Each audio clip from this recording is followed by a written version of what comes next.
काफ़ी दिन से रिक्वेस्ट आ रही थी कि मैम डू डज डिड पर एक वीडियो बनाइए जिससे हमें ये क्लियर हो पाए कि ये डू डज डिड का यूज़ हम as a negative sentences, interrogative sentences and affirmative sentences में कैसे करते हैं। जनरली हम जानते हैं, हमने टेंसेस पढ़ा है तो हमें पता है कि डू डज डिड का यूज़ नेगेटिव और इंट्रोगेटिव सेंटेंसेस में कैसे किया जाता है। लेकिन जब बात आती है अफर्मेटिव सेंटेंसेस की तो हम कंफ्यूज हो जाते हैं, क्योंकि अफर्मेटिव सेंटेंसेस में तो कहीं भी डू डज का यूज़ नहीं किया जाता है। गाइस, ये अगर आपको ऐसा लगता है कि डू डज का यूज़ हम अफर्मेटिव सेंटेंसेस में नहीं करते हैं तो आप बिल्कुल गलत हो। हम कुछ ऐसे सेंटेंसेस होते हैं जहाँ पे हम डू डज डिड का use as a affirmative sentences में करते हैं, जो कि आज के इस वीडियो में आपको क्लियर करवाने वाली हूँ। काफ़ी छोटी सी ये वीडियो है लेकिन डीप नॉलेज आपको मिलने वाली है इस वीडियो से। सबसे पहले बात करेंगे do does did as a helping verb. देखिए, ऐसे अगर मैं बताऊँ डू डज डिड का यूज़ बहुत सारी कंडीशन में किया जाता है, लेकिन मैं एक ही वीडियो में आपको सारे कंडीशन अगर समझाने लगी तो आप खुद भी कंफ्यूज हो जाओगे, आपको समझ नहीं आएगा, प्रैक्टिस करने का आपके पास टाइम नहीं मिलेगा। इसीलिए मैं आपको इसे पार्ट बाय पार्ट, छोटे छोटे पार्ट्स में इसे डिवाइड कर दूंगी ताकि आप इसे इजीली समझ भी पाओगे और इसे अलग अलग कॉन्सेप्ट के थ्रू आप इसे याद करोगे। तो पहले हम बात करेंगे एज अ हेल्पिंग वर्ब। अगर एज अ हेल्पिंग वर्ब में डू डज डिड का यूज करोगे तो प्रेजेंट इंडेफिनिट, ये हमारा टेंसेस होते हैं, ये तो आपको क्लियर होगा। तो प्रेजेंट इंडेफिनिट में हमें लगाने होते हैं डू या डज का यूज प्रेजेंट में। ठीक है, प्रेजेंट की बात करोगे तो डू या डज का यूज करना होगा, और पास्ट इंडेफिनिट में डिड का यूज करना होगा नेगेटिव और इंट्रोगेटिव सेंटेंसेस में। नेगेटिव और इंट्रोगेटिव सेंटेंसेस में पास्ट और प्रेजेंट में लगाए जाते हैं। ओके, अब देखिए, अब बात कर लेते हैं कि ये जो डू डज है ना, इसका यूज, एक मिनट, ये डू डज और डिड जो है इसका यूज किस सब्जेक्ट के साथ किया जाता है? तो आई, वी, यू, दे और प्लूरल नाउन। ओके, याद रखना है plural noun, I, we, you, they सबके साथ डू लगते हैं। ही, शी, इट या सिंगुलर नाउन यानी कि सिंगल व्यक्ति के डज लगते हैं। और बाकी ये जितने सब्जेक्ट बच जाते हैं इन सभी के साथ हमें डिड का यूज करना होता है, ये क्लियर हो जाना चाहिए। ओके, तो प्लूरल नाउन यानी कि आई, वी, यू, दे के साथ do, he, she, it singular noun के साथ डज, और ऑल सब्जेक्ट के साथ आपको डिड का यूज करना है। ओके, अब बात कर लेते हैं, चलिए सेंटेंसेस के थ्रू समझते हैं। प्रेजेंट इंडेफिनिट में डू डज का यूज किया जाता है, ये हमने स्टार्टिंग में देखा। इसका जो स्ट्रक्चर होता है वो होता है subject, helping verb, not, main verb and object. Main verb हमेशा वर्ब की फर्स्ट फॉर्म आएगी, याद रखना। ओके, जैसे मैं वहां जाता हूं, तो यहाँ पर हम इसे बात करें, अफर्मेटिव सेंटेंसेस है। ठीक है, यहाँ अफर्मेटिव सेंटेंसेस है। तो देखिए, अफर्मेटिव सेंटेंसेस में अफर्मेटिव सेंटेंसेस में यहाँ पे जो आपको अफर्मेटिव, प्रेजेंट इंडेफिनिट के अफर्मेटिव सेंटेंसेस में हम डू डज का यूज नहीं करते, ये सिर्फ नेगेटिव सेंटेंसेस और इंट्रोगेटिव सेंटेंसेस में यूज होता है। याद रखिएगा, प्रेजेंट इंडेफिनिट की अगर आप बात करते हो तो उसके नेगेटिव और इंट्रोगेटिव सेंटेंसेस में हमेशा डू डज लगते हैं। ठीक है, तो अफर्मेटिव सेंटेंसेस में हम डू डज का यूज नहीं करेंगे, हम बोलेंगे आई गो देयर, आई गो देयर, मैं वहाँ जाता हूँ। लेकिन जब इसके नेगेटिव में आप आओगे, मैं वहाँ नहीं जाता हूँ, मैं वहाँ नहीं जाता हूँ, नहीं यानी कि आप नेगेटिव की बात कर रहे हैं, तो I dash not go there. I के साथ क्या लगेंगे, यहाँ पे मैंने आपको बताना आई के साथ क्या लगा है, डू या डज, ये आपको मेरे साथ बनाते हुए चलना है। ठीक है, तो आई जो हमारा होता है ये फर्स्ट पर्सन सिंगुलर होता है, तो सिंगुलर समझ के काफ़ी स्टूडेंट ये समझते हैं कि ये तो सिंगुलर है यानी कि डज का यूज कर दे, तो गाइस बिल्कुल नहीं। अगर आप बात करते हो प्लूरल नाउन की, ठीक है, प्लूरल नाउन हो या फिर फर्स्ट पर्सन सिंगुलर हो, ठीक है, या फिर फर्स्ट पर्सन सिंगुलर हो, इसके साथ डू लगते हैं। बाकी थर्ड पर्सन सिंगुलर जो बच जाते हैं उसके साथ डज लगते हैं।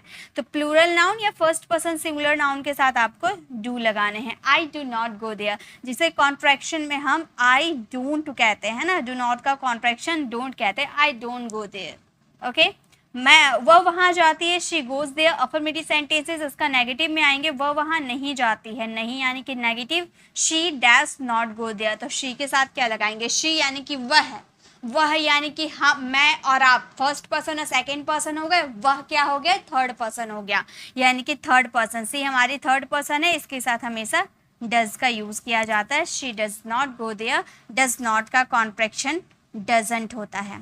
ओके, डू नॉट का कॉन्ट्रैक्शन डोंट और डज नॉट का कॉन्ट्रैक्शन डजंट होता है। आगे देखिए, अब हम बात करते हैं पास्ट इंडेफिनिट में ऑल सब्जेक्ट के साथ डिड का यूज करना होता है। स्ट्रक्चर होते हैं हमारे subject, helping verbs, note, main verb and object. Main verb हमेशा वर्ब की फर्स्ट फॉर्म आती है। ओके, जैसे मैं वहां गई, तो मैं वहां गई अफर्मेटिव सेंटेंसेस है, तो इसका स्ट्रक्चर क्या होता है? सब्जेक्ट होता है, वर्ब की सेकेंड फॉर्म होती है एंड ऑब्जेक्ट होता है ना। पास्ट इंडेफिनिट के अफर्मेटिव सेंटेंसेस का स्ट्रक्चर यही होता है, आई वेंट देयर। लेकिन जब बात करते हैं इसके नेगेटिव की, मैं वहां नहीं गई, तो यहाँ पर हम नेगेटिव की बात करें, नहीं का जिक्र हो रहा, तो I dash not go there, तो यहाँ पर क्या यूज होगा? हमने पढ़ा सभी सब्जेक्ट के साथ डिड का यूज होगा, तो डिड नॉट का कॉन्ट्रैक्शन डिडंट होता है। अब इसे देखिए, इसकी जो प्रोनाउंसिएशन होती है ना, वो या तो आप इसे डिंट में प्रोनाउंस करो या तो आप इसे डिडंट में प्रोनाउंस करो। ठीक है, डिंट या डिडंट दोनों में आप प्रोनाउंस कर सकते हैं, डिडंट या डिंट। चलिए नेक्स्ट सेंटेंसेस देखते हैं। रवि वहां नहीं गया, Ravi dash not go there. Ravi क्या थर्ड पर्सन सिंगुलर है? हमने प्रेजेंट में देखा था थर्ड पर्सन सिंगुलर के साथ डज लगता था, लेकिन पास्ट में सभी के साथ डिड का यूज करेंगे।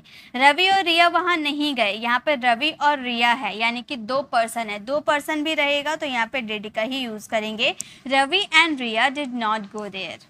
ओके, आप डिड नॉट का कॉन्ट्रैक्शन डिडंट या डिडंट जो भी आप बोलते हो ना, उसमें आप यूज करना। ओके, चलिए नेक्स्ट देखते हैं। अब हम बात करेंगे प्रेजेंट इंडेफिनिट और पास्ट इंडेफिनिट दोनों एक साथ, और इसके हम देखेंगे इंट्रोगेटिव सेंटेंसेस। ओके, नेगेटिव हमने देख लिया ना, नेगेटिव कैसे बनाना है, कहाँ पे आपको डू डज का यूज करना है वो देख लिया। अब हम बात करते हैं इंट्रोगेटिव सेंटेंसेस की, जहाँ पे सबसे पहले आपको WH फैमिली वर्ड्स, सबसे पहले आपको हेल्पिंग वर्ब्स लगाने हैं, then subject, not, main verb and object. ये आपका सिंपल इंट्रोगेटिव का स्ट्रक्चर है। लेकिन अगर आपके सेंटेंसेस में WH फैमिली वर्ड्स आ जाते हैं तो सबसे पहले WH family words, then helping verb, subject, not, main verb and object. Main verb हमेशा वर्ब की आएगी फर्स्ट फॉर्म। ओके, जैसे क्या पढ़ाई करते हैं, क्या से हमारे सेंटेंसेस स्टार्ट होते हैं, यानी कि हमें फर्स्ट वाले स्ट्रक्चर को फॉलो करना है। क्या आप पढ़ाई करते हैं, ये है आ गया, यानी कि ये प्रेजेंट है, प्रेजेंट इंडेफिनिट है। और यहाँ पे डू लगेगा या डज लगेगा, ये सब्जेक्ट के अकॉर्डिंग आपको पता चलेगा। तो यहाँ सब्जेक्ट क्या है? यू के अकॉर्डिंग हम यहाँ पर क्या यूज करेंगे? डू यू स्टडी, क्या पढ़ाई करते हो, डू यू स्टडी। ओके, क्या वो खेलता था, पास्ट की बात कर रहे हैं ना, क्या वो खेलता था, पास्ट इंडेफिनिट। तो ये तो बताइए, पास्ट इंडेफिनिट में सभी सब्जेक्ट के साथ डिड का यूज होता है, तो डिड का यूज करेंगे। हम बोलेंगे डिड ही प्ले क्रिकेट, क्या वो क्रिकेट खेलता था, डिड ही प्ले क्रिकेट। क्या वो गाना गाती है, यानी कि प्रेजेंट की बात कर रहे हैं। और यहाँ पे प्रेजेंट में जो डू डज लगते हैं तो किसके अकॉर्डिंग हमें समझना है? शी के अकॉर्डिंग। सी के साथ क्या लगता है? डू या डज। तो यहाँ पे ऑब्वियसली सी थर्ड पर्सन सिंगुलर है तो हम डज का यूज करेंगे। हम बोलेंगे does she Singh the song. क्या आप पढ़ाई नहीं करते हो, ये सेंटेंस आप फ्रेम करना, यहाँ पर डू लगेगा ना डज लगेगा, ये आप मुझे कॉमेंट में बताना। ओके, तो यहाँ पे हमने बात कर लिया कि पास्ट इंडेफिनिट और प्रेजेंट इंडेफिनिट, यानी कि बात कर लो helping verb do does did का नेगेटिव फॉर्म और इंट्रोगेटिव सेंटेंसेस कैसे बनाए जाते हैं, ये आपको समझ में आ गया। अब मैंने जैसा कि आप लोगों से प्रॉमिस किया था कि इसके अफर्मेटिव सेंटेंसेस भी बताऊंगी, तो चलिए अफर्मेटिव सेंटेंसेस को देखते हैं।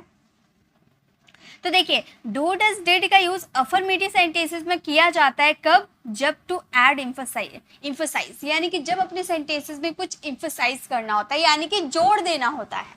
सिंपल अगर हिंदी में आप समझो तो जोरदार वाक्य, जिस सेंटेंसेस में आपको जोड़ करना होता है, अपने सेंटेंसेस को एम्फसाइज करना है, तो वहां पे आपको यूज करने होते हैं डू डज डिड। जैसे मैं वहां जाता तो हूं, अगर हम यहाँ पर तो को हटा देते हैं, ठीक है, मैंने यहाँ पर तो को हटा दिया, मैं वहां जाता हूं, हमारा सिंपल क्या सेंटेंस हो गया? हमारा सेंटेंस हो जाएगा आई गो देयर, है ना, आई गो देयर, मैं वहां जाता हूँ, आई गो देयर, ये हमारा सिंपल सेंटेंस है। लेकिन ये सेंटेंसेस में अगर मैंने यहाँ पर जोड़ दे दिया, यानी कि यहाँ पर तो रहा, मैं वहां जाता तो हूँ, अभी मैंने सिंपल बोला मैं वहां जाता हूँ, आई गो देयर।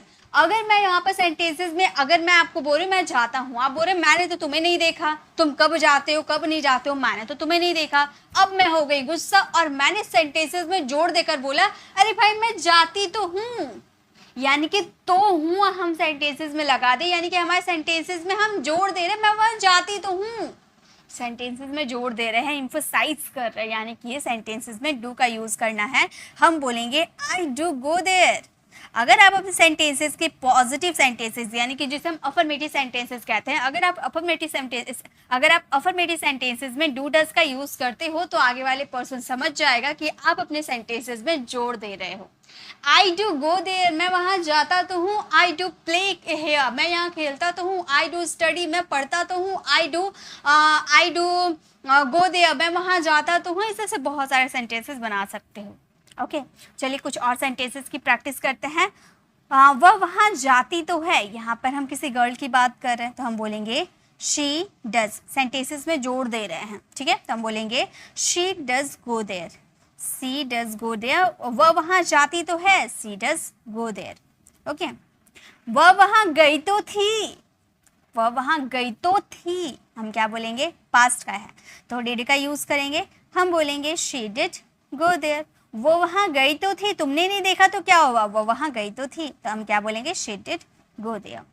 हम वो करते तो हैं, अब देखिए यहाँ करने को हम इंग्लिश में क्या कहते हैं, डू कहते हैं, राइट। करना मीन्स डू होता है ना, एक्शन। तो यहाँ पे हमारा सेंटेंस हो जाएगा वी डू दैट। अब कई बार क्या होता है ना स्टूडेंट, एक ही सेंटेंसेस में दो बार दो बार आप डू डज या फिर दो बार आप डिड डू यूज कर देते हो तो आपको लगता है ये तो गलत है। एक साथ कभी भी डू यूज नहीं हो सकता है, या फिर डज डू यूज नहीं हो सकता, डिड डू यूज नहीं हो सकता। क्या ये गलत हो जाएगा सेंटेंस? जी बिल्कुल गलत नहीं होगा। क्यों गलत नहीं होगा? ये डू जो आपने सेकंड में यूज किया इसका मतलब हो गया आपके सेंटेंसेस में करने का एक्शन आ रहा है।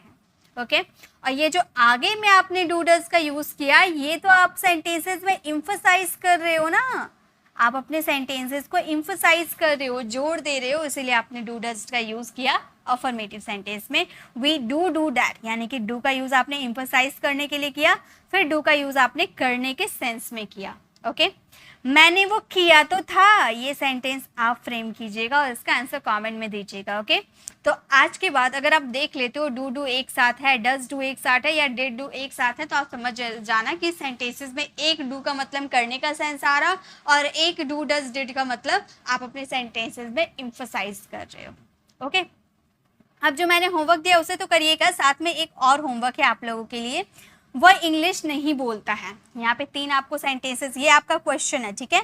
यहाँ पर 3 आपके पास ऑप्शन है, ही do not speak English, he does not speak English, he didn't speak English. ये तीनों में से कौन सा राइट है आप मुझे कमेंट में लिख के बताना। ये तीनों राइट नहीं है, इनमें से 2 रॉन्ग है, 1 राइट है जो इसका आंसर होगा।